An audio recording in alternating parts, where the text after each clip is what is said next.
have availed us to meet again on the last day of the year. Era board eya Uganda Electricity Regulatory Authority nefuna okusaba kuno nekwekenneenya sirwa kuba nti kitongole kya gavumenti mbu kinawaayo ebitakola nebekenneenya era baba kubanga tebasaanidde era ebadde egenda katutema egambe nti please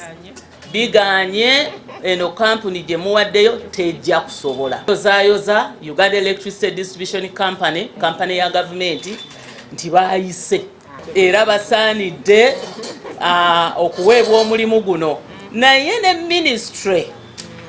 ey'amasannyalaze egenda okukola okulondoola okulaba nti tetuwemuka kubanga waliwo abali wali abatutunuulidde omanyi mu luzungu tubayita ba sadists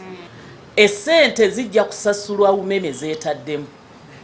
mu kiseera kino nga tugisiibula era tulina okwebaza umeme. Ekizibu kya umeme kyali nti endagaano yaabwe yali ya bbeeyi ate bweba ya bbeeyi n'amasannyalaze gaba ga bbeeyi. Abakozi banaabeera ku mitendera gitya era banaabeera bameka naye ng'ebigendererwa ebiri mu kino byonna nti tetwagala mmwe abanywa amasannyalaze muboneebone kubanga gavumenti anti ekyusa tewali kwekwasa.